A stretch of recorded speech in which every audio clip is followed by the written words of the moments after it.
Jadi pada kesempatan minggu lalu kita sudah menganalisis dari sisi penghasilan, ya, peredaran usaha, omset, dan juga ada kemungkinan biaya, ya, yang dijadikan untuk menghindar pajak. Misalnya kayak kemarin sudah saya singgung mengenai PPN, ya. PPN itu bisa juga ada untuk menghindar pajak lewat skema pemakaian sendiri atau pemberian cuma-cuma, ya. Ini, ya, jadi lewat pemakaian sendiri pemberian cuma-cuma itu kan tidak di penjualan, ya, tetapi adanya di biaya, ya. Ini bisa di malah biaya di HPP, ya, bisa di HPP, bisa juga ini ada di biaya operasional atau di penjualan. Ini juga menyebabkan tidak terutangnya PPN, gitu ya. Dan ini biasanya juga besar, gitu ya. Nah, kemudian kali ini kita akan bahas bagaimana penghindaran pajak kita bedah dari sisi HPP-nya. Kita korelasikan dengan SPT masa yang lain, SPT masa PPN, ya. Karena kan kemarin kita udah tahu, ya, bahwa kalau perusahaan ada indikasi gross profit-nya fluktuatif, itu ada kecenderungan ada penghindaran pajak di situ. Ada apakah penggelembungan HPP, penggelembungan pembelian, atau ya memperkecil penjualan, kan gitu ya. Nah, berikutnya nanti kita masuk ke beban usaha. Jadi kali ini kita fokus ke HPP dulu, ya. Kemudian nanti kita coba latihan, ya, teman-teman, ya, latihan untuk menganalisis, ya, setidaknya terangkum di 2 pertemuan ini. Dan juga pertemuan-pertemuan sebelumnya nanti ada semacam Google Form yang teman-teman nanti bisa isi untuk mereview ini.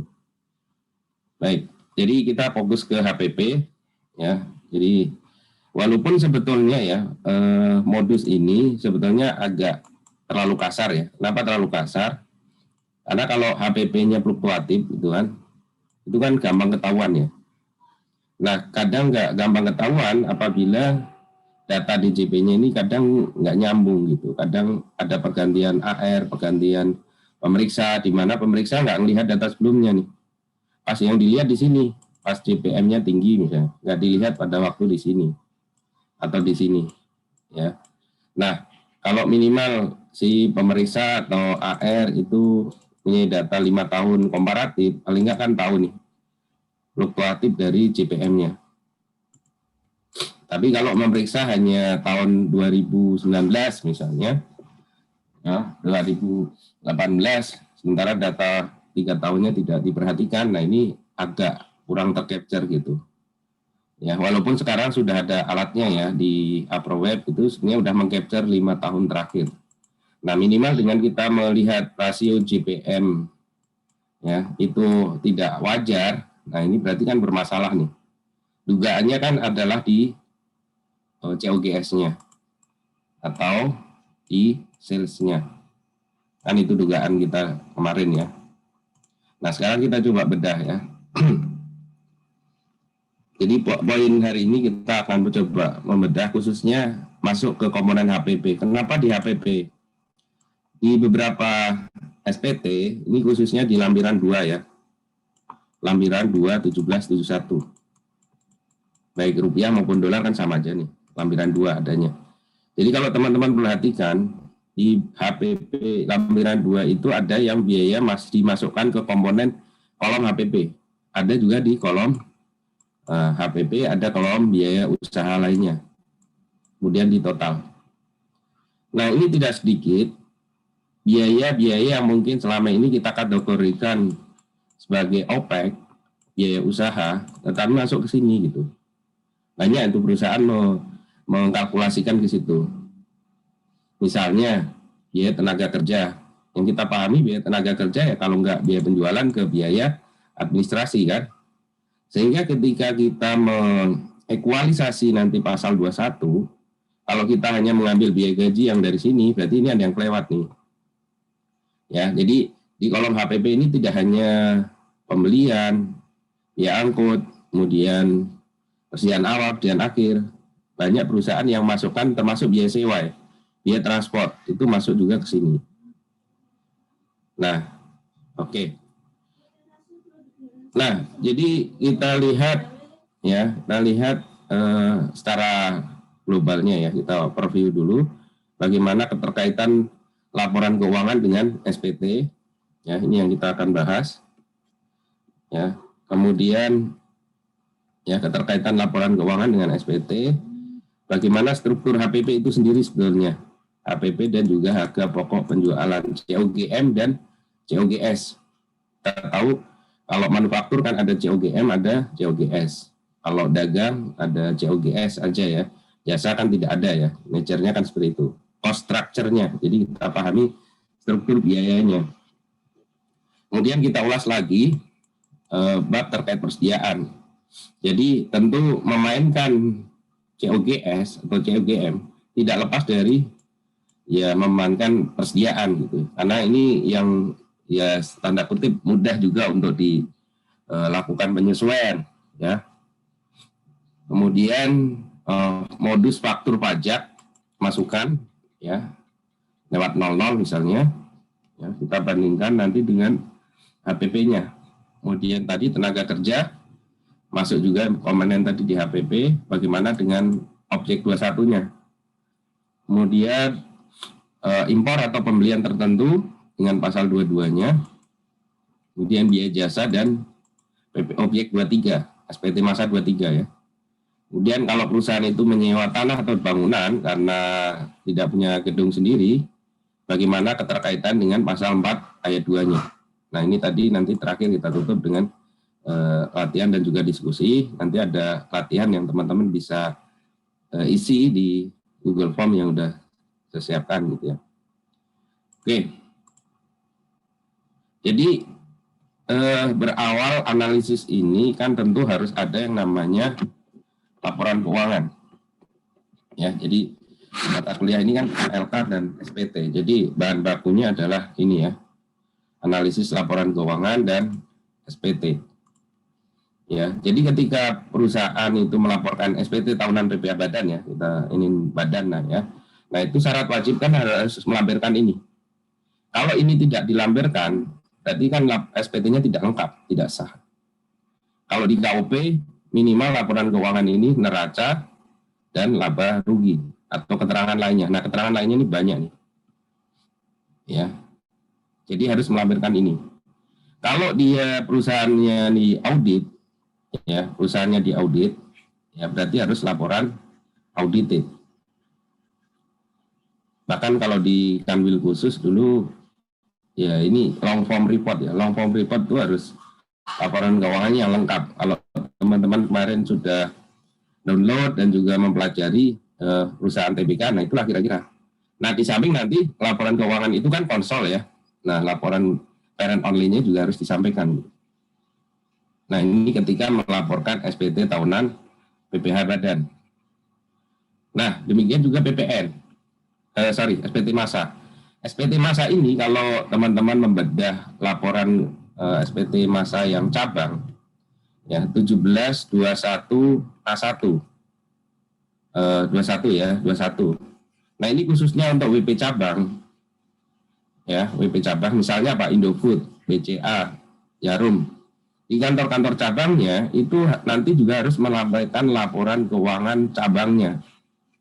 Jadi teman-teman kalau mungkin waktu belajar PPh 21, khususnya waktu bikin SPT 21 Desember, di sana ada lampiran sifatnya sebenarnya kutipan dari laporan keuangan tuh, khusus cabang. Nah ini bahan baku yang kita dapetin gitu ya.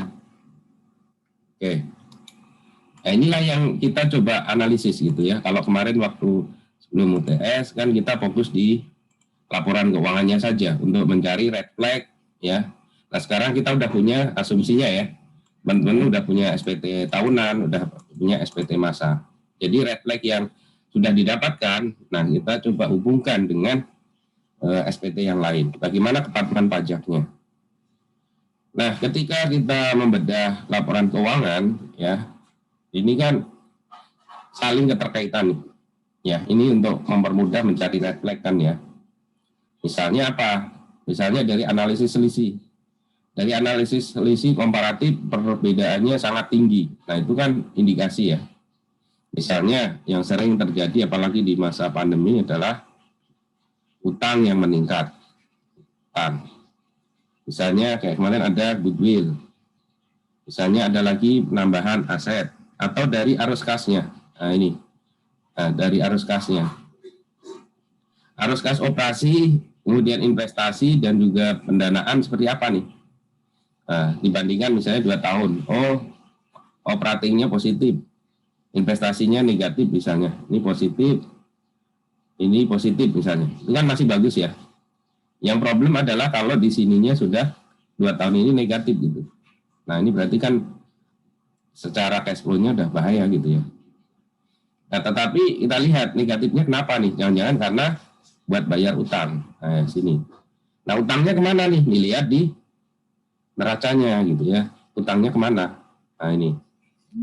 Ya, utangnya kemana nih? Apakah ke afiliasi atau pihak ketiga? Nah, nanti kan kita lihat nih, utang yang wajar itu berapa? Selain ada aturan DER ya, Debt Equity Ratio. Nah, ini kita udah lewat nih, udah dapat red flag-nya, asumsinya seperti itu. Nah, sekarang bagaimana hal ini dengan keterkaitan SPT-nya? Ini saya coba tambahkan ya. Teman-teman nanti bisa menambahkan juga. Jadi nah ini ya, PPN, CLN. Oke. Nah, sekarang kita fokus ke SPT-nya. Ya, jadi kita punya SPT tahunan, BPH Badan pastinya ya, kita fokus BPH Badan, punya SPT PPN, asumsinya tentu ini PKP gitu ya, PKP. Ya, jadi kita punya SPT PPH Badan, kemudian ini asumsinya tentu udah PKP, ya, sehingga lapor PPN, ada pengusaha kena pajak dan juga lapor outputnya. Nah, ini kan ada kaitannya semua nih. Kemarin waktu sesi ke-8 kita bahas mengenai omset dikaitkan dengan pajak keluaran. Kita ekualisasi. Ada equal yang bisa ditolerir, ada yang memang karena beda waktu gitu ya. Ada yang memang harus kita koreksi. Kemudian kali ini kita coba bedah dari sisi, nah ini pembeliannya. Ya, pembelian. Tadi saya sampaikan bahwa APP ini tidak hanya pembelian bahan baku, ada juga memasukkan upah, direct labor. Nah, berarti kalau ada upah di sini, bagaimana nanti kaitannya ke outputnya, ke PPh 21-nya. Nah ini, apakah sudah dipotong? Ya, apalagi biasanya yang masuk ke HPP itu besar juga gitu, ya. Yang diatribusikan ke HPP itu besar juga, termasuk ya, misalnya jasa lainnya gitu ya. Ya, termasuk sewa. Bisa jadi sewa pabrik dia dimasukkan ke HPP gitu ya, karena sewa pabrik. Termasuk juga pasal 15. Pasal 15 kan banyak ya. Apakah pelayaran atau mungkin kalau ini adalah kantor sifatnya cabang gitu ya, SRO. Nah, itu kan ada kemungkinan objek pasal 15 kalau kita kesulitan menentukan BUT-nya. Sementara di itu ada SRO-nya ya, kantor perwakilannya. Nah, ini kan semua saling keterkait ya. Jadi pasal 15 tadi terkait misalnya omset nanti berapa, kan pasal 15 itu 0,44 ya kali omsetnya. Nah, kaitan antara biaya yang di sini dengan di sini itu kan kita kenal apanya ini ya. Deductible expense, biaya yang boleh dikurangkan di PPh Badan itu adalah mestinya di sini apa? Taxable ya. Taxable. Deductibility, taxability itu prinsip umumnya, walaupun tidak semua apa yang dikurangkan nanti dikenain PPh 21 atau 23 gitu ya, atau 4E2, karena kan di sini cenderung positive list kan ya, positive list. Nah, begitu juga kaitan antara PPN dengan SPT massa, ini juga ada keterkaitan nih. Misalnya ya, kalau pajak masukan yang di PPN itu kan di undang-undang PPN-nya adalah perolehan BKP JKP yang terkait dengan kegiatan usaha. Apa itu yang dimaksud usaha? Mulai dari pemasaran, administrasi, manajemen, ya, satu lagi apa ya? Pemasaran, administrasi, manajemen, ya, pemasaran, administrasi, manajemen, apa di pasal 9 ya. Nah, kalau di sini istilahnya 3M lah ya. Kalau ini di sini kan 3M. Mendapatkan, menagih, memelihara penghasilan. Kalau di sini kan untuk kegiatan usaha. Ya, produksi, tadi produksi ya. Nah, produksi. Kalau di PPN-nya kan gitu ya. Nah, bagaimana keterkaitan dengan output-nya? Pemasaran misalnya. Apakah ada objek 23? Ya, kan ada PMK yang biasa ya. Administrasi, ada nggak nanti objek 21 misalnya kalau terkait upah, gaji, manajemen, jasa manajemen misalnya. Apakah ada objek 23-nya? Produksi misalnya, terkait sewa tadi ada 4 ayat 2-nya atau tidak gitu. Nah, ini kita semuanya saling terkait nih. Jadi kalau udah kita dapetin refleksnya, SPT-nya udah tentu udah fokusnya mana yang kita mau analisis gitu. Tinggal kita sandingin aja gitu ya. Oke. Nah, jadinya kan gini ya. Antara laporan keuangan kita udah dapat refleksnya, kemudian dari SPT kita udah juga dapat critical point mana yang kita mau perdalam. Ya, itulah nanti akan menjadi poin-poin yang kita analisis lebih mendalam gitu ya. Atau kalau di pemeriksa tentu kita di audit program gitu ya. Audit program. Jadi itulah yang mestinya diperiksa gitu. Karena waktunya kan sangat terbatas. Apalagi kalau ada isu terkait transaksi-transaksi afiliasi yang perlu pengujian lebih mendalam lagi gitu ya. Nah, ini setelah dapat refleks di sini tadi misalnya dari arus kasnya ada yang aneh, dari laporan posisi keuangan ada peningkatan utang, dari laba rugi ada ya hal-hal yang aneh juga, misalnya dari perubahan ekuitas, ini perusahaan nggak pernah bagi dividen, dari laporan posisi keuangan ya tadi misalnya ada peningkatan aset lewat misalnya apa skema reval gitu ya, revaluasi aset, habis reval dia ngutang, nah gitu kan. Nah itu kan nanti risiko kesininya kan akan ke bawah itu pasti ya, risiko penghindaran pajaknya ketika di sini. Kalau di sini sudah banyak tanda-tanda merah lah gitu ya yang perlu kita kritisi.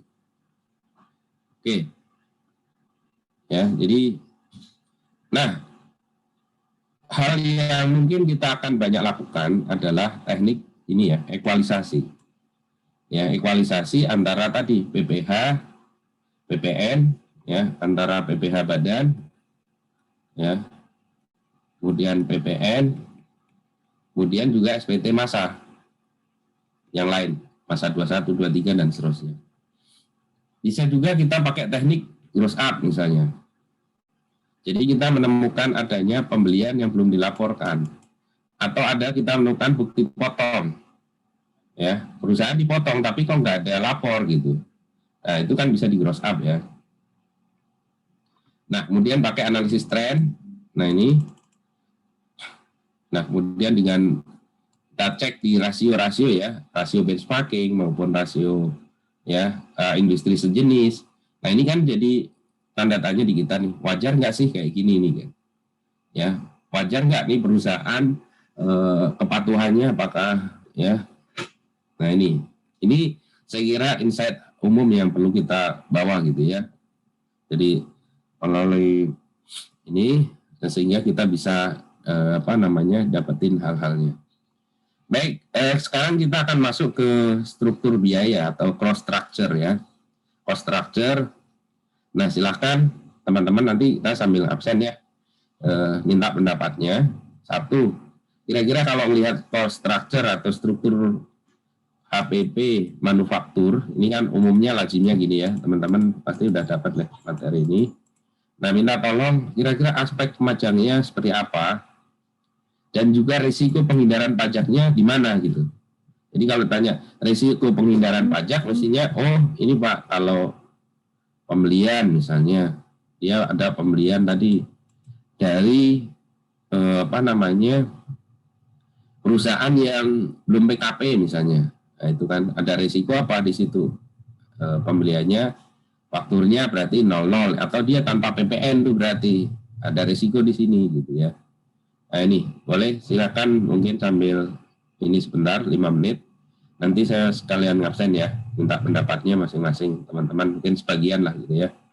Nah kira-kira aspek pajakannya kalau melihat ini kan tadi problem terbesarnya kan di sini nih ya.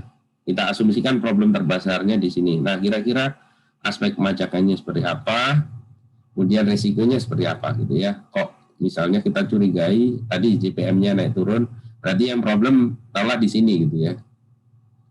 Oke, silakan sekitar ya 5 menit ya, nanti saya sambil ngabsen.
Baik, teman-teman, mulai ya. Coba Mbak Agnes, sudah?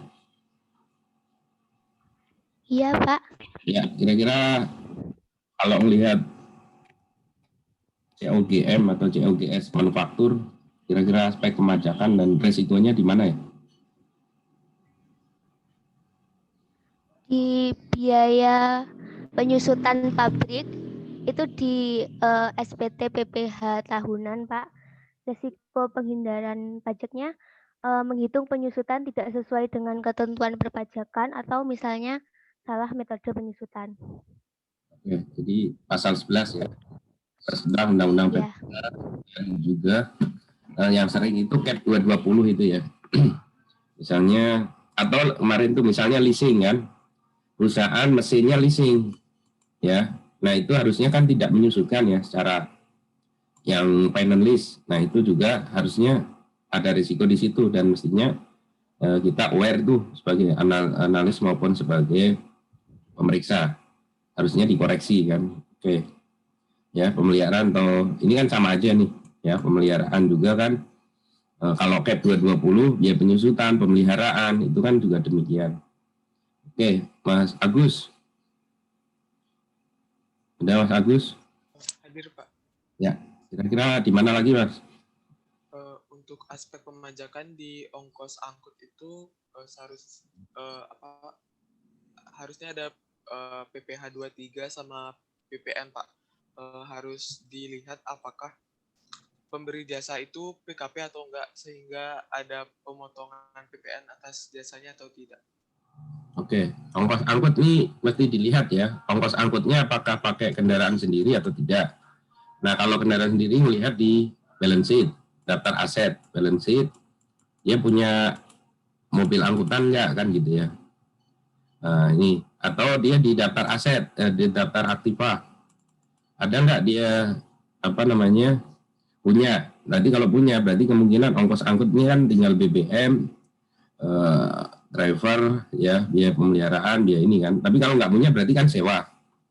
Nah, sewanya ini yang kena PPN, kena PPh 23 seperti apa? Nah, ini kan perlu kita lihat ya, apakah modelnya charter ya, charter atau seperti apa kan gitu ya. Atau ongkos angkut ini kita pakai jasa pengiriman misalnya. Nah, ini kan bagaimana nanti objek PPN dan 23-nya gitu ya. Oke, berikutnya nomor 3.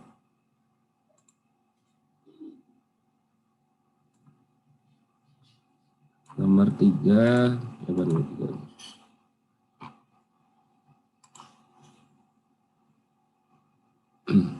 Ada nomor 3.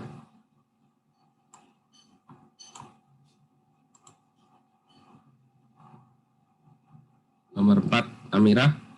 Amira. Ya, Pak. Ya. Jadi kemungkinan bisa saja ada di upah tidak langsung itu, Pak. Oke. Ada kemungkinan di situ di bawah PTKP begitu, jadi ada kemungkinan bisa digelembungkan. Oke. Ya, jadi ini apalagi kalau manufaktur ya, dia memperbanyak. Kalau di teman-teman waktu ngerjain PPh 21 kan banyak itu ya, pegawai yang di bawah PTKP dan itu banyak. Nah, itu kan nanti di PPh badannya dia nggak bisa digedein, tapi di outputnya dia tidak terutang gitu ya. Oke. Ya, berarti nanti kan perlu juga ekualisasi gitu ya. Oke, nomor 5. Nah lagi. Mungkin di biaya tenaga kerja langsung, Pak, bisa disandingkan dengan SPT masa PPh 21. Bila nanti ada selisih, mungkin bisa disebut di situ, Pak. Bisa jadi ada yang tidak dilaporkan. Dengan biaya tenaga kerja langsung, Pak. Oke. Tapi ini yang kemungkinan yang di bawah PTKP ya. Kalau di atas akan rugi kalau dia ngenain di sini gitu. Kenapa? Karena 21 kan progresif tuh. Ya, 5 10 5 15 25 kan tarifnya gitu, 30. Kalau dia gedein di sini kan nanti kena ini tarif progresif ini. Sementara di PPh badan biaya pengurangnya kan apalagi sekarang 22% kan. rugi gitu kalau gedein di sini untuk yang punya NPWP ya, atau yang ini ya. Ini kemungkinan hampir sama kayak tadi, modusnya adalah yang karyawan yang tidak punya NPWP atau di bawah UMR tadi ya, di bawah PTKP. Sehingga dia hanya digunggung aja, persis kayak tadi yang pembelian yang dari 00 itu ya.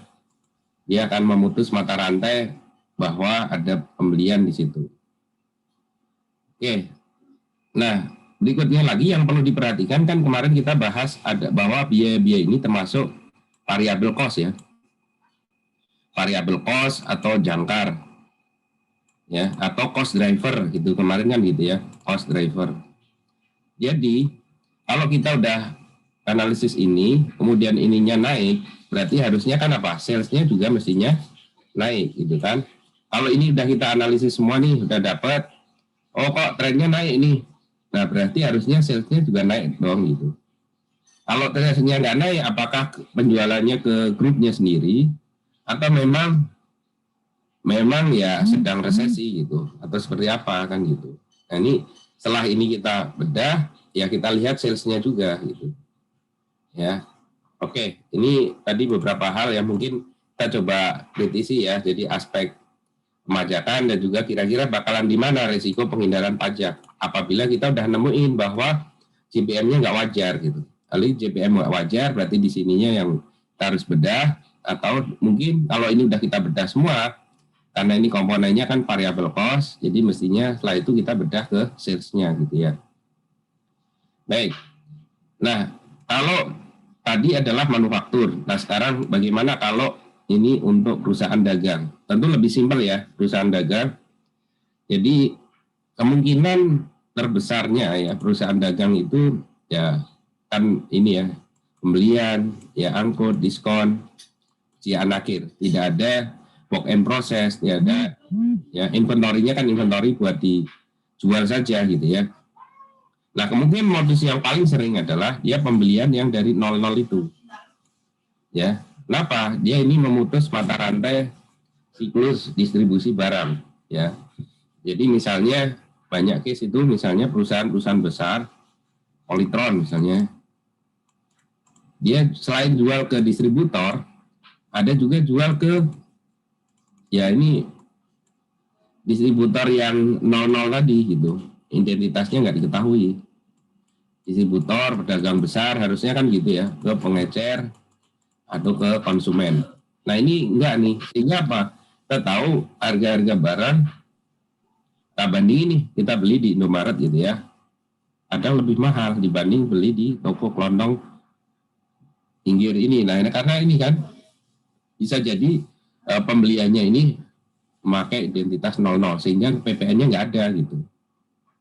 Ya, ini banyak modus di situ gitu. Di samping mungkin namanya dagang ya, bisa jadi modusnya JPM-nya minus. Itu banyak case juga. Jadi kalau dagang kemudian kita menemukan JPM-nya itu bahkan minus, itu berarti problemnya bukan di sini gitu. Kita harus beralih. Misalnya apa aja, sepeda motor gitu ya, jual beli. Nah, dia mungkin atau handphone dan lain sebagainya, alat-alat elektronik, bisa jadi dia ngambil keuntungan di sini gitu. Tapi ngambil keuntungan nanti di other income, entah di komisi atau lainnya, atau mungkin malah di sini ya, diskon. Nah, apakah ini diskon ini termasuk benar-benar diskon atau sebenarnya komisi? Nah, ini perlu dibedah juga gitu ya. Ya, selain yang tadi teman-teman sudah dapetin, nah saya kira itu ya untuk dagang. Ada kemungkinan JPM-nya malah minimalis gitu ya. Berarti nanti kita beralih ke yang lain, ya, ke apakah komisi atau ke membedah diskon ini untuk dapetin penghindaran. Selain mekanisme ekualisasi biasa ya. Berarti pembelian yang dilaporkan di sini apakah sudah juga dipungut PPN-nya misalnya. Nah, jadi ini berapa modus dagang ya lanjutannya. Jadi kita lihat di faktur pajak masukan. Ya. Apakah sudah ya, terutama kalau pembelian barang itu kan apakah sudah ada PPN-nya. Kalau belum kan kemudian yang 00 tadi PPN-nya kemungkinan nggak ada. Bisa jadi dari bukti potong atau pungut ya, kalau ini terkait jasa, atau pungut terkait barang-barang dari barang-barang tertentu yang ada PPh 22-nya kan, ya, semen, kertas, ya kan, baja, obat-obatan, itu kan ada bukti pasal 22-nya kan. Kemudian dari data PIB, ini terkait nanti pastinya impor ya, pasal 22 impor. Kemudian tadi JLN tadi, manfaatan JLN, tadi PKP tidak berwujud atau JKP dari luar pabean. Berarti kan nanti ada PPN JLN-nya atau PPN impor. Kemudian nanti dicek juga. Kalau udah kita ekualisasi mestinya ke pasal 26-nya. Nah, tinggal nanti di 26-nya ini apakah ada treaty, ada ini atau tidak kan gitu ya. Kalau di sini kan 10%. Nah, di sini kan bisa mungkin 0%, bisa juga 15%, bisa 10%, bisa 5%, ya kan? Atau mungkin 20%. Nah, juga terkait analisis pembelian afiliasi. Nah, kalau cara paling gampang ya, kita ada pembelian afiliasi, bandingin dengan pembelian independen. Ya, itu kalau ada namanya laporan segmentasi. Jadi kalau ada dapat laporan keuangan pembelian, dia mecah dari dua, afiliasi sama independen, ya, pihak ketiga. Berapa pembeliannya di sini, ya? Kalau misalnya kita agak susah ini dari level harga, ya kita nggak usah maksain di level harga, karena nguji di level harga itu agak sulit ya, karena mesti apple to apple. Ya, kita nguji beli barang itu kan harus sama gitu ya, sejenis, sebanding. Nah, kalau agak sulit ya kita turun di, artinya kan kita uji di level price-nya, itu agak sulit. Berarti di level kayak tadi JPM-nya. JPM-nya berapa nih? Kalau kita udah dapat laporan namanya segmentasi. Nah, antara pihak ketiga berapa harganya? Dengan afiliasi berapa JPM-nya? Kalau JPM juga sulit, ya kita turun ke net profit-nya. Ya, itu nanti itu terkait pembelian dan penjualan pastinya ya. Ya, jadi itu nanti terkait isu afiliasi. Mungkin nanti kita akan bahas lebih lanjut di 11-12 ya, teman 11-12. Nah, bisa jadi ini antara data yang, ini kan data real nih, dengan di laporan keuangan itu bisa berbeda. Nah, ini juga patut kita pertanyakan. Data real dengan data di laporan keuangan, artinya di laba rugi ya. Di laba rugi itu berbeda, bisa jadi gitu. Ya. Nah, ini kan termasuk yang perlu dipertanyakan nanti. Nah, balik lagi ke tadi saya singgung mengenai persediaan. Nah, ini perlu kita lihat nature dari perusahaan itu sendiri. Apakah dia dagang, manufaktur, atau jasa gitu ya. Ini kan termasuk jasa kan sebenarnya nggak ada, tetapi bisa jadi karena dia jasa maklon, dia punya risiko, punya juga persediaan. Jadi 1, 2, 3 ini menggambarkan nature dari perusahaan itu sendiri. Ya, misalnya apakah dia dagang, ya. Kalau dagang dia punya showroom, punya mobil, ya tentunya persediaan bukan aset kan di situ. Punya misalnya real estate, ya, berarti punya real estate, berarti punya ready stock, master stock untuk barang rumahan yang akan dijual misalnya. Atau dia produksi masker misalnya ya. Nah, tentu kan, atau obat-obatan misalnya, farmasi, berarti kan ada yang masih dalam proses, ada yang ready untuk dijual. Kemudian juga terkait aset untuk perlengkapan. Jadi ini kita mesti lihat nature dari perusahaan itu seperti apa. Nah, risiko penghindaran pajak untuk di persediaan kita udah bahas ya di akuntansi pajak. Ini mengulang kembali bahwa kalau teman-teman kemarin sudah membahas ya ketika membahas PSAK terkait persediaan bahwa perusahaan itu pakai NRV sementara pajak pakai cost. Berarti ada selisih kan sini. Mungkin ada selisih ya. Kalau akuntansi kan mana yang terendah ya antara cost dan ini apa istilahnya itu komwil atau lokom gitu ya. Nah, pajak kan pakai biaya. Nah, di dalam biaya unsur biaya persediaan sendiri, ini pun juga tidak melulu hanya berupa barang. Ada biaya yang dikonversi ke persediaan itu sendiri. Ada juga biaya lain-lain. Nah, ada nggak ini objek output-nya? Nah, ini kan perlu kita cermati nih. Ya, di samping isu mengenai perbandingan antara cost maupun NRV yang menyebabkan kita udah dapat selisih nih. Ya, jadi dari membedah persediaan pun dapat gitu ya koreksian. Nah, ini. Nah, misalnya kita bedah nih persediaan, kita dapat dari mana nih? Pastinya dari kontrak ya, dari kontrak, dari invoice, ya, rincian dari biaya persediaan itu apa saja. Ya, misalnya di sini kan dari harga beli misalnya. Ya, dari harga beli. Kemudian dia impor, berarti kan nanti ada PPh 22 impor, ada PPN impor. Ya, di komponen ini. Biaya pengangkutan, tadi misalnya ada jasa. Ya. Kemudian biaya penanganan yang bisa diatribusikan, biaya pergudangan misalnya. Ya, diskon, rabat. Nah, ini kan perlu kita cermati juga nih, ya. Nah, termasuk juga bisa jadi ada tadi biaya langsung yang bisa diatribusikan misalnya untuk tenaga kerja atau overhead. Berarti ini bagaimana objek 21-nya? Nah, jadi objek 21 tidak melulu kita mesti lihat dari gaji aja yang dilaporkan di laba rugi gitu. Jadi bisa nyempil di biaya persediaan. Nah, kemudian ini biaya perancangan produk pelanggan. Nah, ini kan apakah nanti ada jasanya atau tidak? Ya, ada objek 23-nya atau tidak? Nah, ini. Ya, jadi persediaan ini ya kita tahu dia akan berkurang ketika dijual gitu ya, atau penurunan nilai karena mudah usang ya, sudah nggak musim persediaan seperti itu lagi. Nah, bisa jadi nanti ada waktunya pemulihan nilai. Nah, kalau dijual tentu kan ini nggak ada koreksi ya, karena dia kontra dari COGS gitu kan. Tapi kalau ada penurunan nilai berarti ada secara akuntansi kan oke ya, tetapi secara pajak kan tidak gitu. Nah, secara berarti nanti kita perlu siap-siap yang namanya, nah ini koreksi, ya koreksi. Nah, begitu juga nanti terhadap adanya pemulihan nilai, berarti ada koreksi negatif lagi sebesar ya maksimal penurunan dari yang sudah diakui sebelumnya kan ini. Oke. Ini.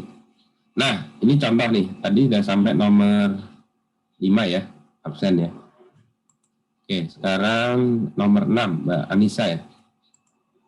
Nah, Mbak Anissa ini coba mungkin bisa disimak ya. Ini persediaan perusahaan terdiri dari, kalau manufaktur kan tadi ya, ada finished good, ada work in process, ada pembantu, suku cadang, ada barang dalam perjalanan. Ini kan dalam perjalanan itu terkait FOB itu ya, FOB apakah shipping point atau destination. Nah, ini kan nanti resiko juga fakturnya. Nah, kira-kira gimana nih Mbak Anissa untuk melihat ini gitu. Kira-kira ketika melihat oh ini ada persediaan, resikonya gimana nih kira-kira? Silakan, Mbak.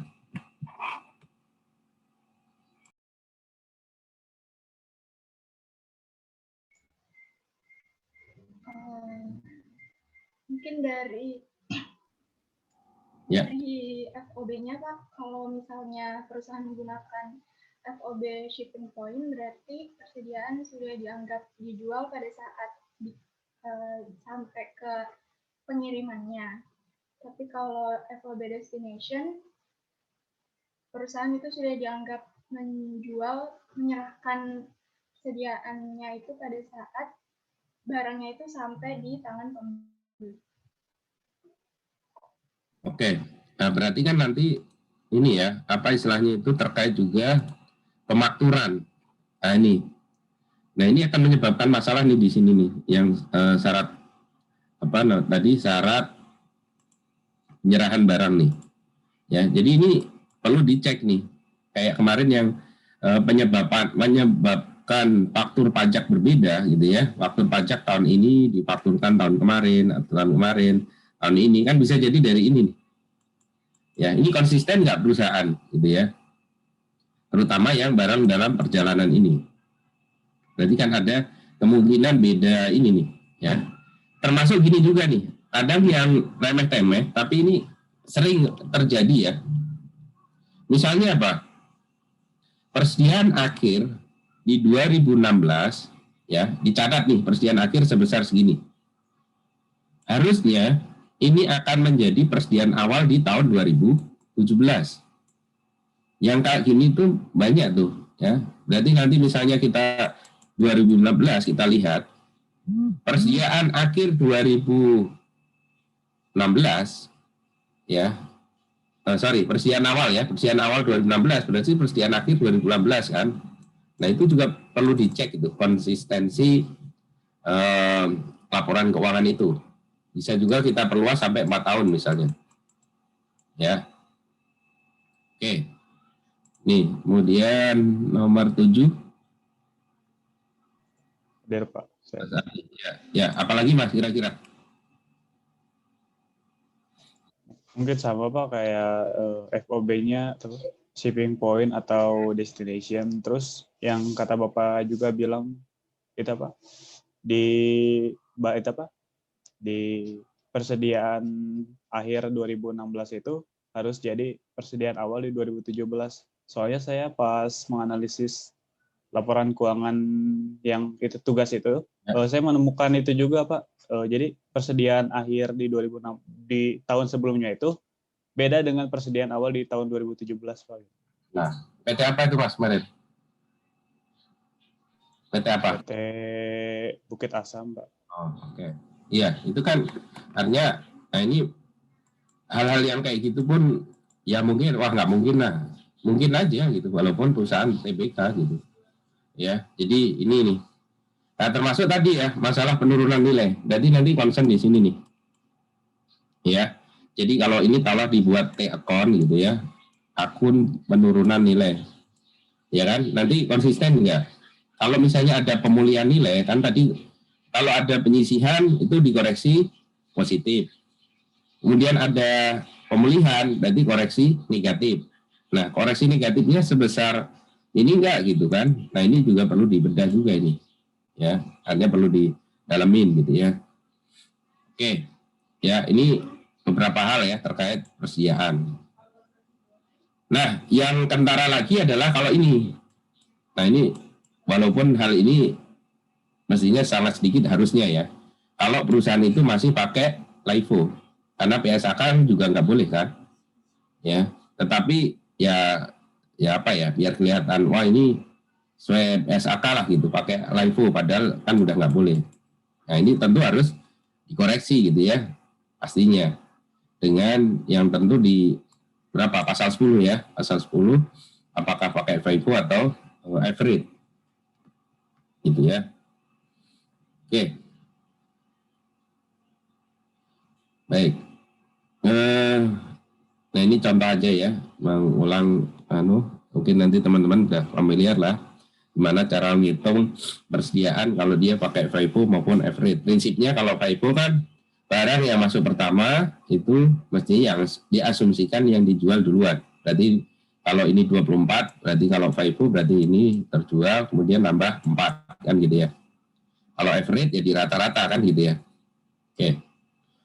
Saya lengkap aja. Nah, itu tinggal nanti perhitungan ya kayak penyusutan itu ya. Nah, hal penting berikutnya adalah terkait tadi rasio persediaan dan juga perputarannya. Nah, ini kan terkait juga ke utang piutang ya, dan juga apa produk yang dihasilkan. Misalnya kalau produk-produk apa misalnya pakan ternak, ya produk pakan ternak itu kan ada masa ininya ya, harus misalnya 10 hari harus sudah sampai ke tempatnya misalnya. Nah, kalau sampai 3 bulan, sampai 2 bulan, nah ini kan nggak mungkin gitu, ya. Perusahaan makanan, minuman, ya. Ya, kalau misalnya kayak vaksin gitu ya, misalnya harus benar-benar tertutup dan lain sebagainya, ya harus berapa hari, obat-obatan yang memang ada daluarsanya. Ini kan perlu memperhatikan ini nih. Nah, kemudian kita lihat perputarannya. Kalau tadi udah form semua yang kentara-kentara tadi udah kita note gitu ya. Nah, kita masuk ke sini juga perputaran persediaannya. Ya. Dan juga perputaran utang piutangnya. Nah, tinggal lihat dari sisi mana. Kalau dia penjual berarti piutang, kalau pembeli berarti utang kan gitu ya. Nah, dari perputaran utang ini kan kita bisa melihat ya, semakin besar jumlah perputarannya kan semakin bagus ya. Kalau kita dagang gitu ya, mau muternya cepat nih, barang cepat kejual. Wah ini ya cepat jadi duit lah kira-kira kan gitu. Berarti HPP-nya juga bagus gitu ya. HPP-nya bagus, nanti tinggal di gross up ya kan. Berapa marginnya yang rata-rata bisa diperoleh ini kan, sehingga nanti kita tinggal akan ketemu sales-nya gitu. Ya, kalau udah HPP ketemu kan kalau kita apa istilahnya setting price-nya itu labanya misalnya 10% gitu ya. Ya tinggal cari berarti sales-nya 10%, CPM-nya 10% kan gitu ya. Oke, ini ya jadi antara perputaran ya persediaan ini bisa kita lihat gitu ya. Oke. Kemudian ini juga ya, berapa hari muternya gitu ya. Berapa hari muternya. Ya. Jadi dalam setahun ini perputarannya berapa lama, berapa hari gitu kan. Nah, ini juga bisa kita lihat untuk mengindikasikan bagaimana ya perusahaan itu gitu ya, untuk mencari apakah di situ terutama ya ada unsur misalnya penjualannya tadi ya, ada yang disembunyikan atau tidak gitu ya. Nah, rata-rata ya tadi itu kan antara 25%, tadi 3 bulan tadi singgung ya, antara ya bisa faktur kan kita tahu ya, faktur itu kan akhir bulan, berarti kalau penjualan hari ini tanggal 29, 30, berarti kan bisa dibayar akhir bulan berikutnya, berarti paling enggak 2 bulan. Kemudian spare lagi sebulan gitu ya. Nah ini kan rata-rata adalah 3 bulan. Nah kalau melebihi itu ya berarti ada hal yang lain tuh. Apakah afiliasi atau seperti apa? Kalau ada kelonggaran sampai 6 bulan misalnya. Dari mana nutupinnya gitu. Ya kan? Oke. Nah terkait produk tadi ya. Terkait produk ini bisa dilihat dari kapasitasnya ya. Kapasitas produknya ya.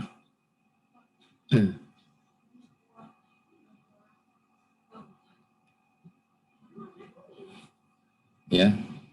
Jadi terkait kapasitas produknya, kemudian gudang, mesin. Nah, ini perlu kita lihat nih. Ya, tadi barang-barang ya misalnya yaitu pakan ternak itu yang pernah analisis misalnya. Tapi kalau barang-barang berupa semen, berupa kertas, nah itu kan mungkin istilahnya setahun pun ya nggak ada masalah kan gitu ya. Nah ini jadi perlu kita lihat ya, makan barang-barang yang memang harus segera terjual. Kalau misalnya kayak kemarin tuh misalnya pabrik makanan yang nggak laku gitu misalnya ya. Sari roti ya kemarin itu kan. Jadi kalau misalnya nggak ini ya udah dijual kan, dan lumayan besar juga kan kemarin penjualan barang yang sekiranya tidak kemungkinan sudah akan daripada nggak laku gitu. Nah ini karakteristik dari produk yang kita analisis perlu kita perhatikan. Misalnya juga saya pernah analisis kabel misalnya, kabel listrik, kabel telepon itu kan ya mode ini pun nggak ada masalah gitu. Ya, tergantung nanti kapan seasonnya, misalnya kabel itu kapan dipakai, kapan nurun dan lain sebagainya. Ya. Nah, kemudian tadi ya antara di persediaan ini ada terkait biaya tenaga kerja, biaya overhead, ya biaya penolong, ya FOH dan lain sebagainya. Oke, ini sorry saya ini dulu ya, biar nggak coretan dulu. Nah, terkait pajak masukan, ya, ini masih jadi modus ini soalnya sampai sekarang, ya, mengenai analisis faktur pajak masukan. Ya, jadi banyak perusahaan menggunakan modus ini, ya, menggunakan modus pajak masukan ini, ya, untuk menghindar pajak, ya, karena walaupun aturannya sudah mulai diperbaiki gitu ya, saya masih menemukan gitu ya, terutama memanfaatkan faktur-faktur yang sebenarnya tidak standar ya, atau bahasanya bisa juga faktur fiktif gitu, itu masih ada gitu ya, walaupun secara ininya sudah mulai berkurang lah gitu ya. Jadi ketika menganalisis faktur masukan, kita perlu pisahkan antara pembelian dari independen ke afiliasi tadi, segmentasi tadi kan. Apakah ada juga diskon nggak? Bisa jadi antara independen dan afiliasi itu harganya berbeda. Kenapa? Karena ada diskon. Independen harganya 10, afiliasi 8, karena ada diskon 2%, 20%. Nah ini kan sudah berbeda ya. Kemudian nanti ada nggak ada indikasi faktur pajak yang fiktif, TPTS. Ciri-cirinya apa? Nah, sebenarnya DJP sudah menginventarisir ya, ciri-cirinya. Ada perusahaan baru atau baru aktif setelah nggak NE, non-efektif, tiba-tiba omsetnya miliaran. Tetapi kurang bayarnya kecil. Ini sepengetahuan saya kurang dari 1 juta nih. Karena saking pelitnya gitu ya. Dia main di sini seolah-olah omsetnya miliaran, tapi kurang bayar, yang dibayar ke negaranya kecil banget tuh. 200, 300 gitu ya. Nah, kemudian berikutnya apa? Sering pembetulan nih. Kita tahu kalau pembetulan di SPT kan nggak ada batasannya kan. Mau 5 kali kan nggak ada masalah kan. 6 kali sepanjang belum diperiksa kan. Ya, sebelum kecuali LB ya. LB itu 3 tahun kan. KUP pasal 8 kan gitu. Ya, jadi dia kalau ada ini pembetulan gitu ya. Tetap aja kurang bayarnya kecil, kurang dari 1 juta. Tuh kan? Terus penyerahannya nggak sebanding dengan hartanya. Jadi omsetnya miliaran, tapi cek balance sheet-nya.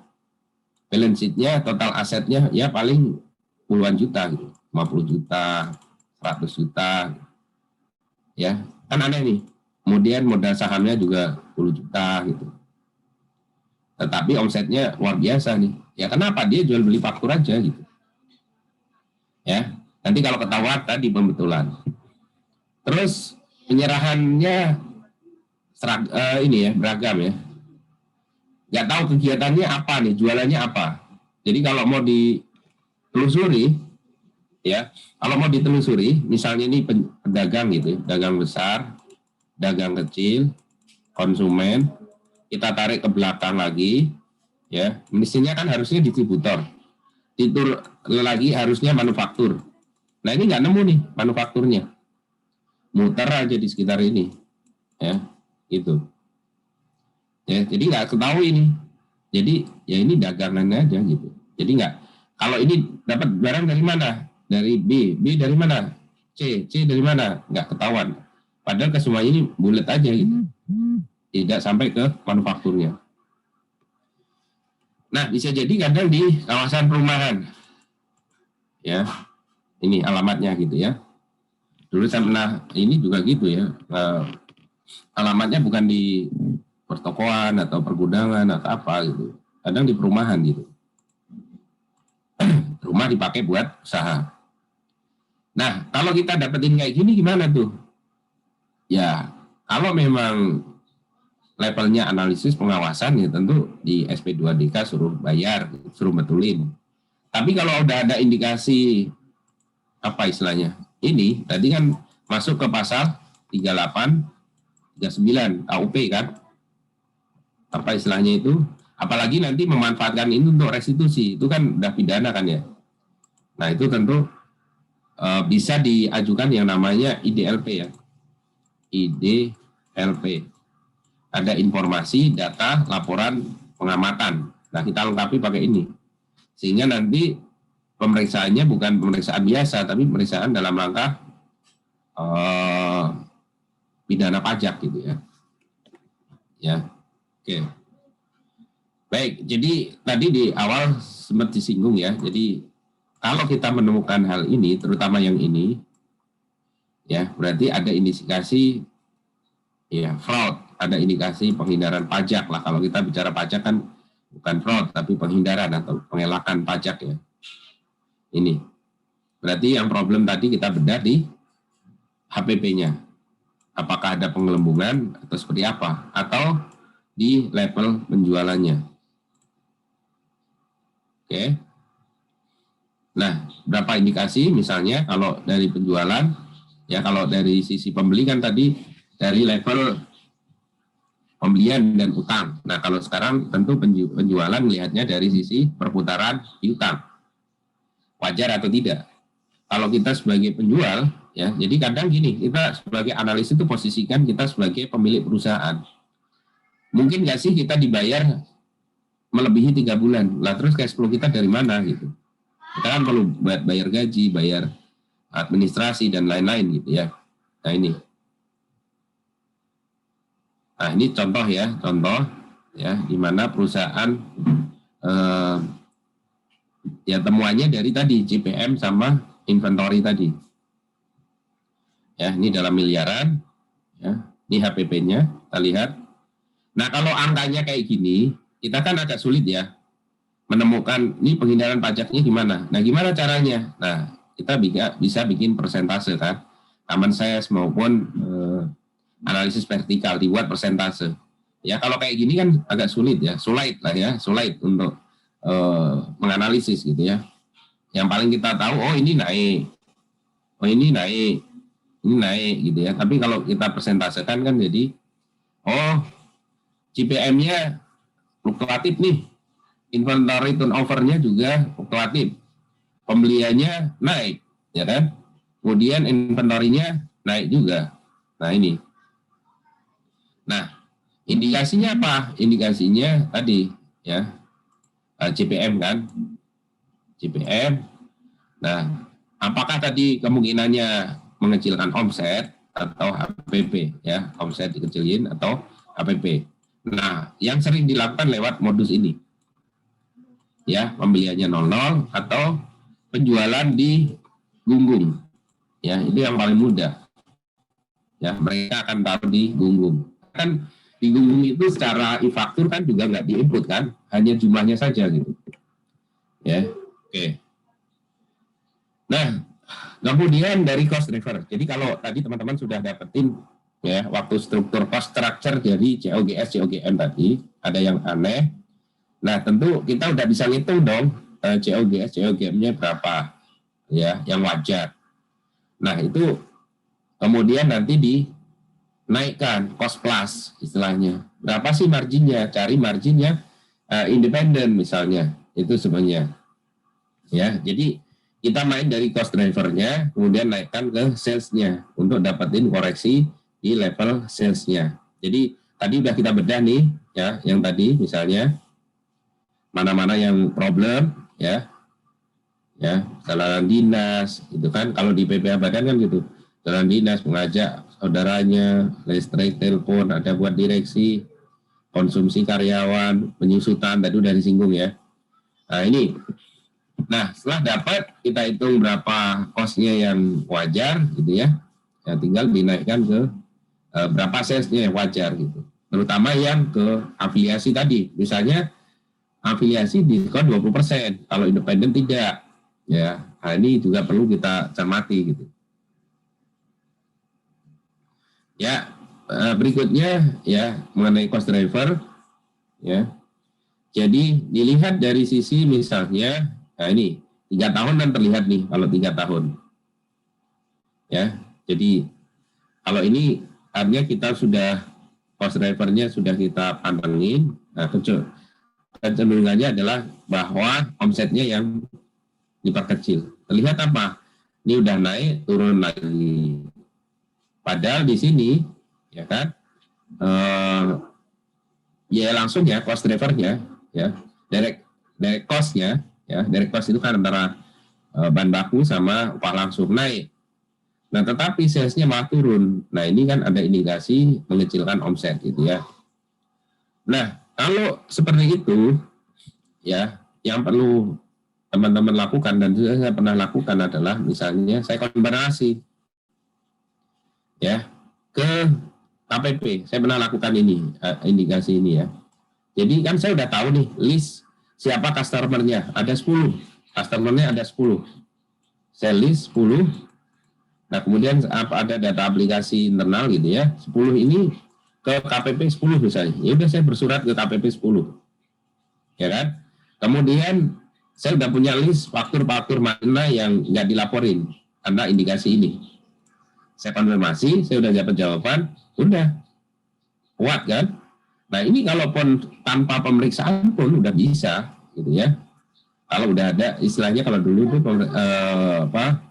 penerbitan ini tanpa pemeriksaan, verifikasi ya istilahnya kan dulu. Atau kalau sekarang ya pemeriksaan oleh petugas pengawas ya. Bisa karena data konkret gitu. Ya. Jadi saya dapat jawaban 10 dari 10 KPP menyatakan ada 10 faktur yang belum dilaporkan misalnya. Sehingga ini harusnya 5,5 dilaporin cuma 3. Ya, berarti ada taruhlah 2.000 yang belum dilaporin. Dan saya udah tahu faktur-faktur mana aja. Nah, ya cuma kan bertahap ya. Kalau waktu itu kan alasannya kondisi keuangan, nah biasa standar. Ya mau nyicil gitu ya, dari 2.000 dibetulin gitu. Ya, ini dari cost driver. Oke, ini contoh untuk analisis tambahan dari sisi pembelian ya. Jadi dari COGS tadi lebih merucut ke pembelian ya, atau penjualannya yang dikecilin. Industri sepatu misalnya tahun berdirinya 3 tahun, dari laba ruginya ya sama. Kalau kayak gini kita ngelihat data kayak gini kan agak sulit juga ya untuk menganalisis langsung tak gitu. Tapi kalau kita juga bikin persentase minimal ya selisih atau ini gitu kan, itu udah paling enggak kita udah dapetin ya. Misalnya apa di bahan bakunya gitu ya, bahan baku yang digunakan misalnya ada peningkatan yang luar biasa misalnya, kemudian persediaannya nggak ada di administrasi umum. Jadi kalau dari persentase saya kira mana yang menjadi critical point ya, menjadi red flag yang perlu kita dalamin gitu. Karena itu tadi kan nggak mungkin kita akan bedah semua nih 24 item. Tentu pos-pos mana yang signifikan ya yang kita harus perhatikan. Dan itu yang istilahnya memang poin pentingnya gitu. Nah, akhirnya kita dapat ini ya bahwa ada ketidakwajaran nih di tahun 2018 misalnya, bahwa apa misalnya kita lihat rasio antara penjualan dengan bahan baku ya, bahan bakunya misalnya ya 15, penjualannya 79, sementara di sini, nah ini kan artinya rasio penjualan dengan bahan baku ini kan yang biasa aja gitu ya. Kalau tidak ada hal-hal yang sifatnya signifikan, itu perubahannya kan juga tidak terlalu material gitu ya, karena udah jalan biasa gitu ya. Nah ini ada keanehan di sini misalnya ya 2018. Nah dicek di data-data internal, data-data eksternal ya, misalnya ini data PIB, data faktur gitu ya, data impor. Nah perlu didata bahwa perusahaan melakukan impor yang sebagian besar alat percetakan. Nah, tadi ya, jadi ada impor alat percetakan. Terus dari data faktur, ini e-faktur ya. E-faktur kan itu ada deskripsi biasanya. Kemudian kita jumlahkan antara yang dari alat-alat, kemudian dari data mengenai pembelian alat bahan-bahan kimia. Nah, dapetinlah misalnya. Pembelian 2018 tadi 15, 2017 9, gitu kan.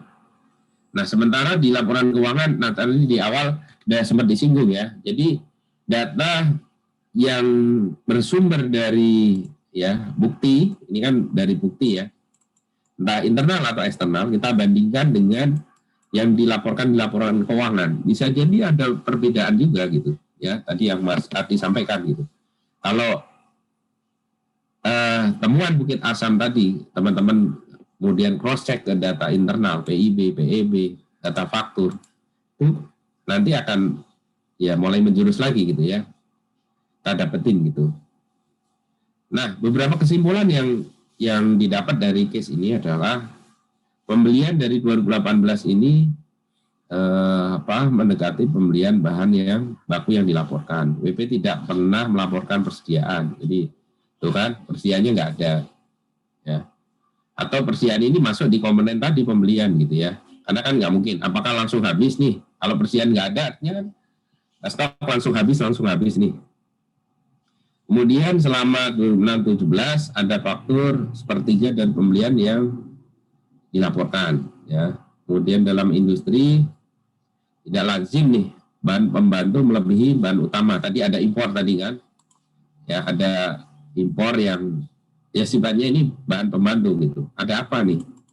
Ya kan? Kalau industri sepatu masa komponen utamanya apa nih, kalau sepatu kulit, sol atau apa? Nah, ini ada misalnya talinya atau lubangnya itu malah melebihi. Nah, jangan-jangan produksinya lebih kan gitu. Kemungkinan pertama, satu, mengecilkan penjualan tadi kan. Kemudian kedua ya tadi menggembungkan HPP lewat bahan pembantu ini gitu ya. Nah, jadi dari sini kalau jelas nih misalnya menggelembungkan HPP, berarti ya koreksinya bisa di level HPP kan, gitu ya. HPP-nya kita koreksi gitu ya. Kalau memang itu karena faktor penggelembungan ya, jadi pembeliannya ya perlu diklarifikasi, benar nggak sih ada pembelian sebesar itu gitu ya. Oke. Nah dari situ bisa kita langsung tadi kayak tadi saya macam kalau COGS-nya sudah kita dapetin, ya nanti kita tinggal hitung aja dengan cost plus ya. Cost plus itu ya berapa COGS-nya, kemudian OPEX-nya ditambah perkiraan berapa yang laba atau penjualan yang diharapkan sehingga ketemu sales-nya. Ya. Oke. Baik. Sampai sini ada pertanyaan nih teman-teman. Sebelum masuk ke pot yang lain nih. Silakan. Pak, saya izin bertanya. Ya. Saya masih bingung kalau misalnya soalnya itu keterangannya cuma seperti yang contoh-contoh tadi, itu gimana kita bisa tahunya dia itu menggelembungkan HPP atau lebih ke mengecilkan penjualan? Ya. Artinya dari mana ya pintu masuknya bahwa perusahaan itu indikasinya mengecilkan HPP, menggabungkan HPP atau ini penjualan gitu ya, Mbak ya? Iya, Pak. Ya tadi kalau pertama indikasi bahwa perusahaan itu ada kemungkinan melembungkan HPP atau mengkecilkan penjualan, itu terindikasi dari kalau perusahaan itu ya GPM-nya tidak ini nih ya, GPM karena kita punya data 5 tahun terakhir nih ya, siklusnya tidak beraturan ya. Ini tadi ya, berarti kan ini ya di sini nih ya, jadi kita bandingin nih, kita punya data 5 tahun. Nah, data 5 tahun itu ya misalnya nih 2019, 18, 17, 16, 15. Ini kok kecenderungannya perusahaan GPM-nya nggak stabil gitu.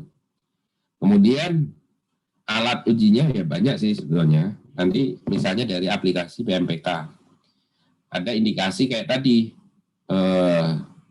Ini indikasi perusahaan sudah menjual tetapi nggak mengut PPN ya. Ada namanya summary pengawasan yang bisa dilihat gitu. Ada. Pantesan gitu. Karena itu, tapi indikasi awal kan ini JPM ini, ya.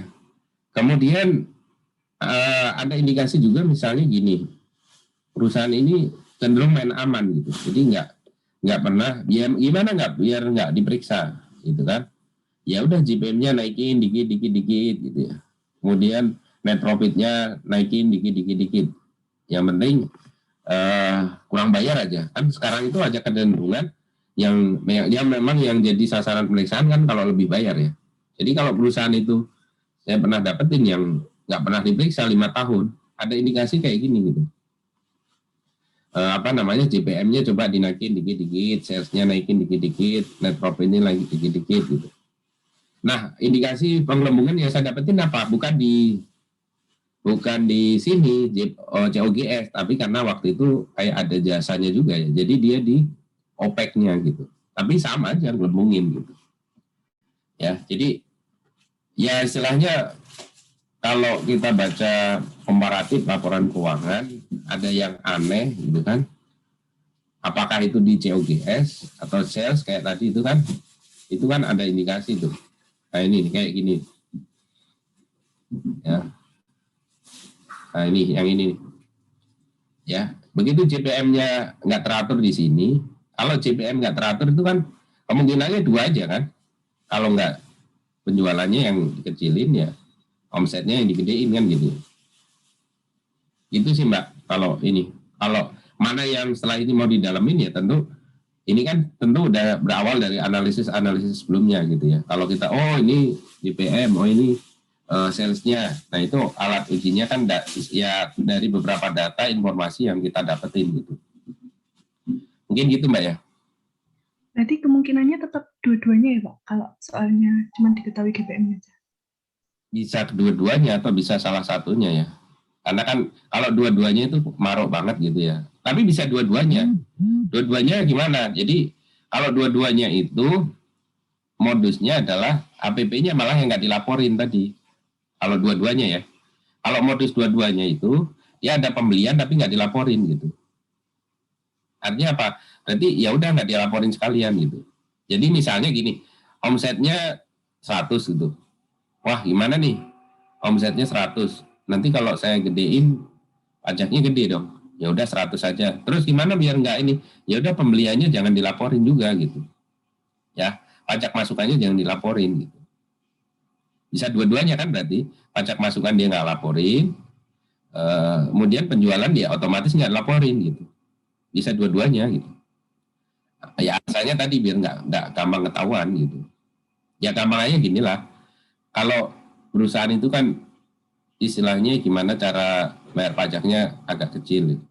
Wah tahun sekarang ini ya udah penjualannya nggak usah dilaporin. Tapi pembeliannya juga nggak usah laporin dong. Gitu. Dua-duanya berarti. Kalau dapetin kayak gitu, sementara kita dapat data yang valid kayak tadi saya ya harus ini ya pidana juga kan, bisa juga kan diarahkan ke sana gitu. Gitu. Tapi kalau ada data konkret ya bisa kita langsung eksekusi gitu, bahwa perusahaan sengaja mengecilkan omset ditambah dengan ngecilin pembeliannya gitu. Ya. Ya, terima kasih Pak. Baik, kita lanjut sedikit ya. Nanti ini.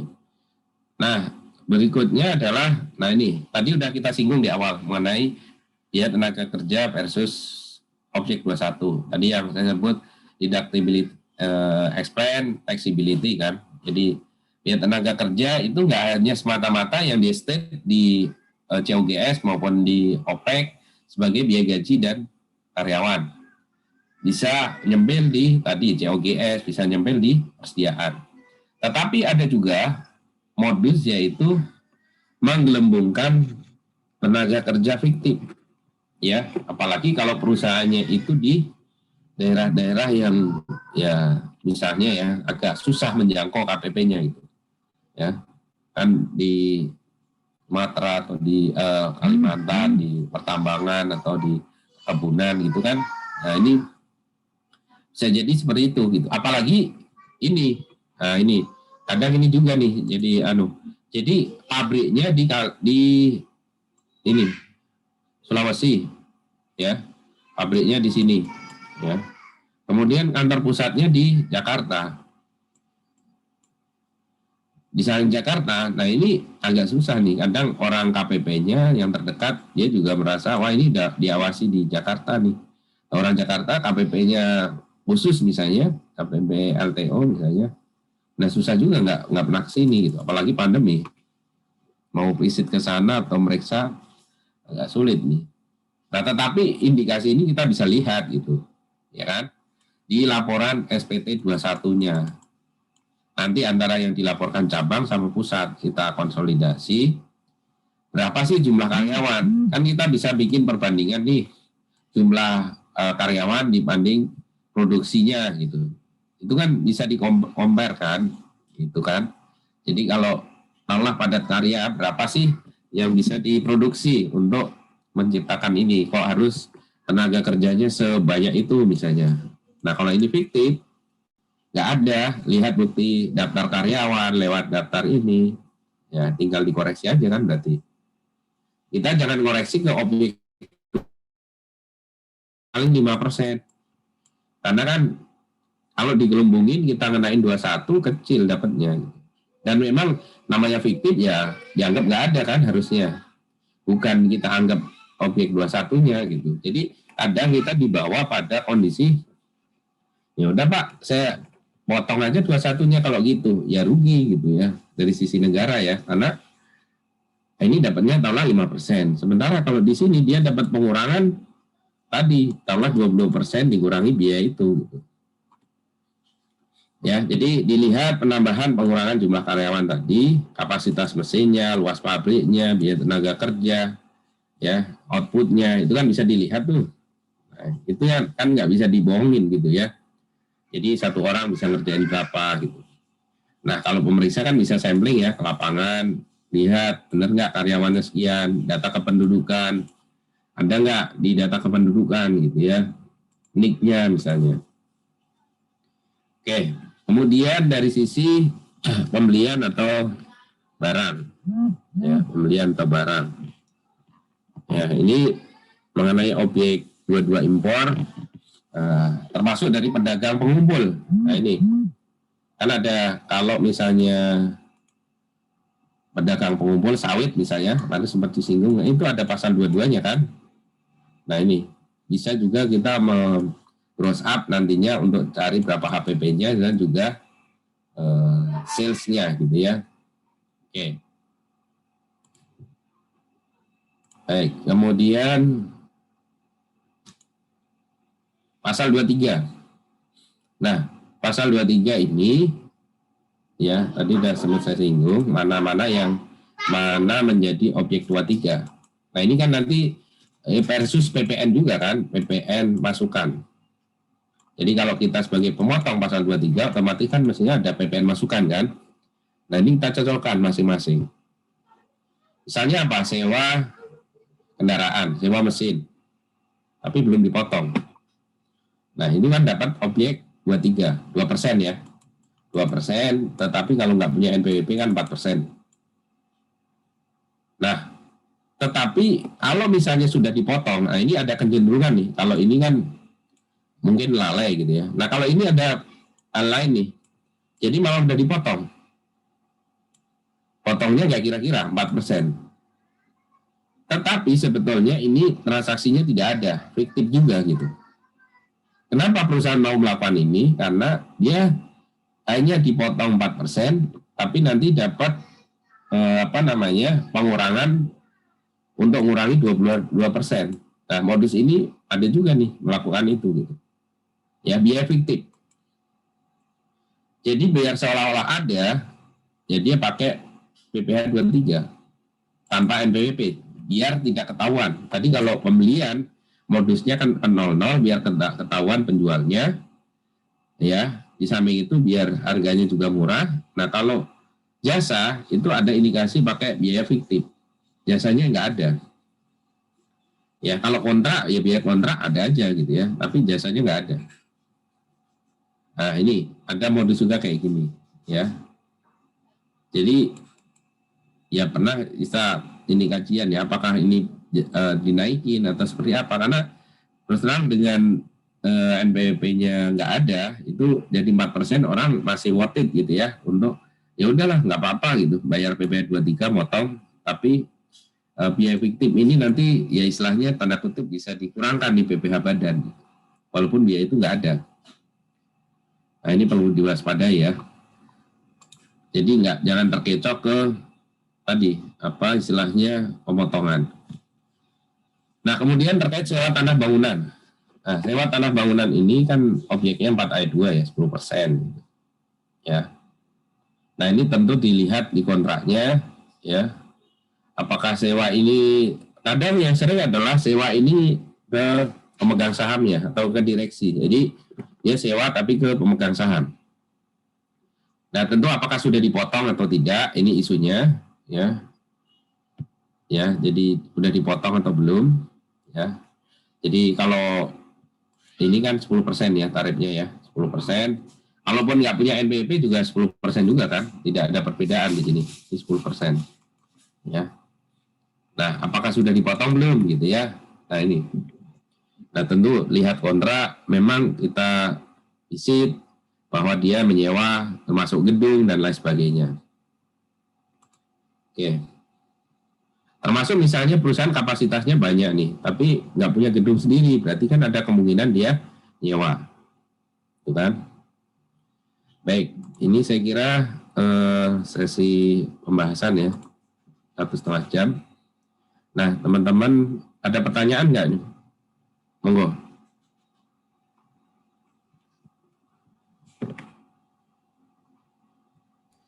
Izin bertanya, Pak. Ya. Bagaimana Pak caranya untuk mengetahui kalau misalnya jumlah karyawan itu nggak wajar Pak terhadap produksi gitu Pak? Ya. Jadi kan gini, kalau melihat kita analisis produksi ya, kan ada standarnya. Misalnya ya produksi kayak sepatu tadi kan, itu kan ada istilahnya berapa sih standar satu orang ngerjain berapa, kemudian outputnya 1000 misalnya. Nah coba apa dikerjain oleh 1000 orang, apa iya gitu kan, nggak mungkin juga gitu ya. 1000 itu misalnya sebulan gitu, sebulan ngerjain 1000 ya, kita pakai normalan aja, kelaziman aja gitu ya. Misalnya satu orang ditarget kalau bisa ngerjain sehari 10. Nah sementara ini karyawannya kok sampai berpuluh-puluh gitu ya. Dan yang kecurigaan awal yang jelas sih kalau dia naruh di itu tadi di SPT 21 ya, seringnya dia nggak akan ditaruh di SPT di pegawai tetap, tidak. Kenapa? Kalau pegawai tetap dia rugi, karena nggak akan mau juga karyawan ditaruh di situ. Dia akan taruh di 1721, itu kecurigaan ininya ya, di bawah dia pegawai itu di bawah PTKP, ya kan? Nah kalau misalnya pemeriksa, kalau AR kan bisa juga visit ke lapangan, nanya ke satpam, jangan ke bagian keuangan. Pak, berapa jumlah karyawan? Oh ini sekian, berapa sih Pak? 3 sip. Oh, nah itu kan nggak usah komen di situ gitu.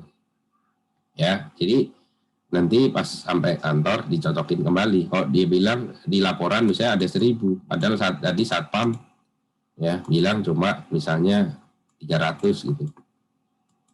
Kemudian sipnya berapa kali? 3 sip. Ya, 3 sip.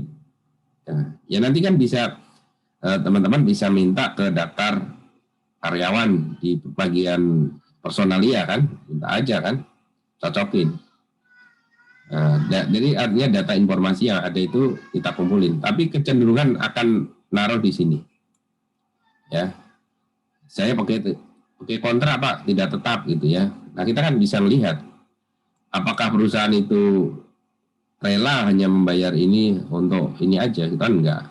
Ya, jadi kan ada analisis dari biaya tenaga kerja dikumpulin dengan misalnya produksinya berapa, dianalisis. Atau biaya tenaga kerja dengan dari salesnya, ini ngefek nggak sih gitu kan? Harusnya kan ini cost driver juga walaupun tidak langsung kan. Tadi kalau nggak nyambung berarti kan ada yang aneh nih. Emang apakah pengelembungan tadi kan? Pengelembungan tapi nggak mau dipotong 21 gitu. Ya itu Banyakan adanya di manufaktur ya. Kalau jasa kan nggak mungkin juga kan, jasa memang cenderung sedikit. Karyawan jasa itu apalagi kayak saham, itu kan konsultasi paling 10, 15, 20, 50 paling banter kan. Nah, ini banyakan adanya di manufaktur. Kalau dagang juga sama, apalagi kalau sifatnya kayak sekarang online kan, dia dulu nggak banyak karyawan kan gitu. Ini di manufaktur yang padat karya gitu. Garmen, tekstil, kemudian ya industri-industri yang sifatnya ini ya masih semen misalnya ya, yang sifatnya masih perlu clerical lah. Artinya kan kita perlu pahami nih proses bisnis ini sebenarnya perlu banyak karyawan nggak sih gitu kan. Kalau semua udah otomasi misalnya, dari misalnya bahan baku sampai kayak pakan ternak tuh, dari bahan baku sampai ini udah ada, berarti kan nanti paling padat karyanya di mana kan gitu ya. Jadi pengenalan proses bisnis sama hal-hal ini kira-kira lazim nggak, itu kan perlu sebagai tambahan analisis kita gitu. Kira-kira mungkin gitu Mas ya. Ya, ada tanggapan? Ya, tapi ngumpetinnya ya di situ tadi, ya istilahnya ngumpetin biayanya gitu. Ya, ada tanggapan? Atau lain?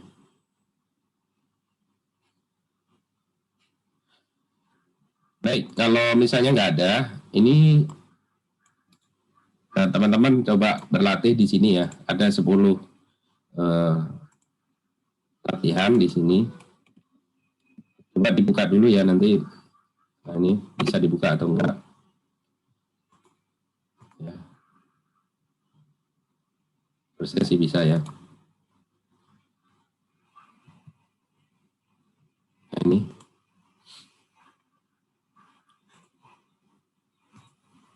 Jadi ini beberapa hal yang sering kejadian ya di analisis di KPP ya, atau di pemeriksaan lah gitu ya. Dan silakan masukkan emailnya.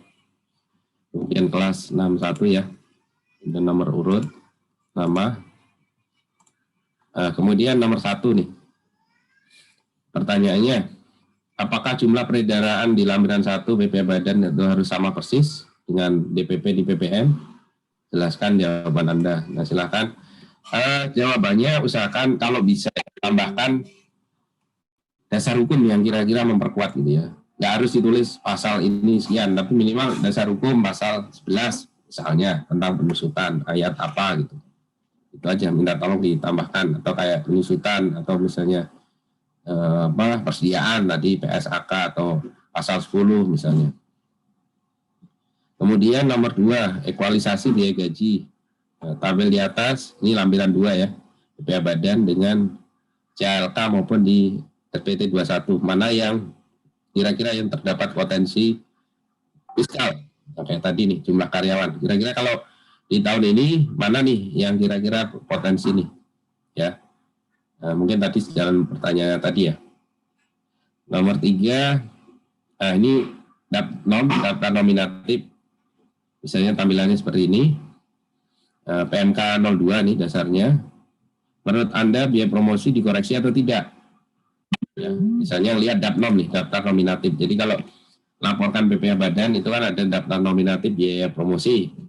Kira-kira perlu dikoreksi enggak nih? Nah ini. Kemudian nomor 4, jasa. Tadi udah kita bahas masalah jasa ya. Ekualisasi jasa. Ini lampiran 2 BPH Badan. Nah, dibandingkan dengan CLK misalnya atau SPT masa, kira-kira seperti apa? Ya. Kalau ya ini jawabnya sekalian analisis, dikuatkan juga dasar hukum ya. Jadi biar terbiasa nanti dasar hukumnya. Kemudian biaya sewa. Ini perlu diekualisasi kemana nih biaya sewa nih? 23, 4 ayat 2, 23, 4 ayat 2 atau lainnya. Nomor 6, leasing, opsi. Biaya piutang tak tertagih. Apa yang Anda akan lakukan? Kalau ada perusahaan sewa pembiayaan ya, kemudian ada piutang tak tertagih. Kemudian nomor 7, ini perusahaan bergerak di bidang persewaan. Nah ini daftar asetnya, ya, daftar asetnya ini angka perolehan, tahun perolehan, harga perolehan, nilai sisa buku, kemudian biaya penyusutan, keterangannya. Kira-kira mana yang mau akan di koreksi gitu ya. Kemudian lampiran 1 ada mesin. Nah, tidak ada di daftar aset. Apa yang Anda lakukan? Jadi lihat lampiran 1. Lampiran 1 itu contohnya ini ya. Kemudian tidak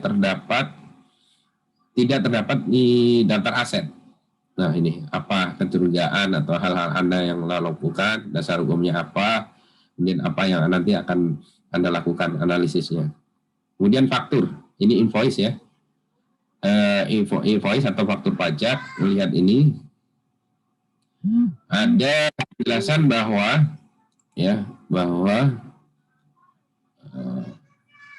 ada diskon ya. Jadi kalau ke sister company ada diskon. Ini perusahaan grup ada diskon 20%, kalau independen berarti enggak gitu ya kira-kira. Apa yang Anda lakukan? Nah, kemudian nomor 10, perusahaan laba rugi distributor IT, ya ada pembayaran royalti ke induknya di luar negeri. Distributor hanya menjual tanpa modif. Jadi dia hanya jual aja tanpa modifikasi. Tapi dia wajib bayar royalti. Ya. Kemudian dia telah memotong pasal 26 royalti tersebut. Ya entah 10% atau malah mungkin enggak enggak ada treaty 20%. Apa yang Anda akan lakukan setelah selesai submit? Oke, ada pertanyaan? Ya, 10 hal ini mungkin nanti kita perdalam lagi di sesi berikutnya. Ini pemanasan dulu ya, 10 dulu. Nanti di sesi berikutnya kan kita ke biaya usaha sama lainnya gitu ya. Oke, ada pertanyaan? Jelas? Bisa dibuka ya, teman-teman ya? Oke. Agus tadi ada ya, Agus. Dias, ada Dias. Digi. Hadir, Pak. Oke, Digi. Hadir, Pak. Muhammad Obed. Tunjung. Ya, Pak.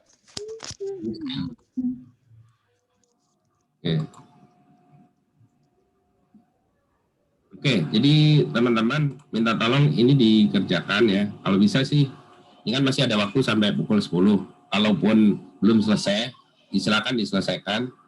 Kalau sampai habis ini ada kuliah nggak, Mas Adi?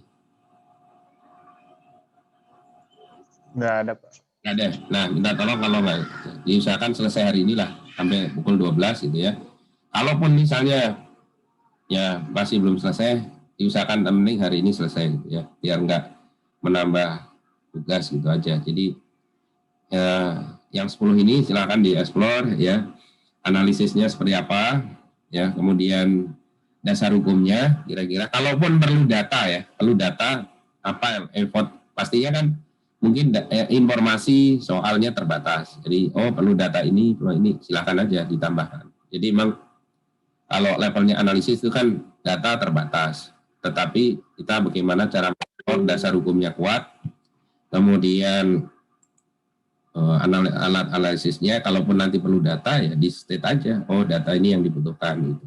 Misalnya kayak pasal 26 tadi perlu misalnya EOI, misalnya perlu misalnya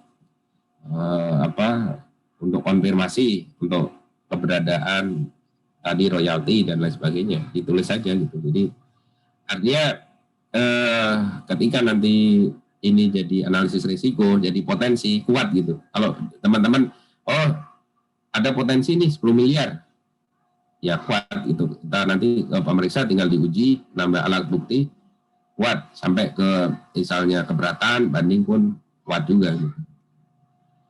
Oke, itu ya Mas Ardi, teman-teman. Ya, jadi diusahakan selesai hari ini gitu. Oke, ada pertanyaan teman-teman? Cukup?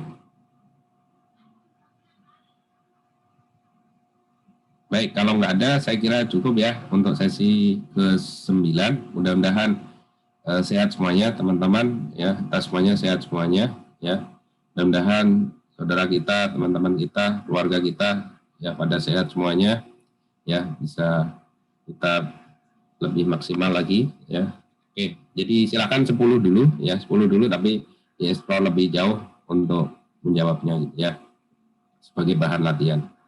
Ya, kalau nggak ada sesi ini saya tutup dulu. Nanti kalau ada hal-hal yang sifatnya ini monggo di WA aja ya. Silakan teman-teman mengerjakan lebih lanjut. Oke, saya kira cukup ya untuk sesi kuliahnya. Silakan untuk coba latihan mandiri. Nanti di sesi berikutnya nanti kita bahas ya, kita bahas dan juga kita coba explore lebih jauh sebelum bahas ke dan juga data elaborasi ke biaya usaha ya, karena banyak yang dilakukan WP tidak hanya terbatas ke tadi sales maupun di COGS, tapi juga dilakukan juga di biaya usaha atau OPEX ya, entah biaya penjualan maupun biaya administrasi. Oke, sekian dulu. Tetap semangat, mudah-mudahan sehat selalu, semoga bermanfaat. Selamat pagi, Assalamualaikum warahmatullahi wabarakatuh. Waalaikumsalam. Terima kasih Pak. Terima kasih Pak. Selamat pagi. Masih Pak. Terima kasih, Pak. Terima kasih, Pak.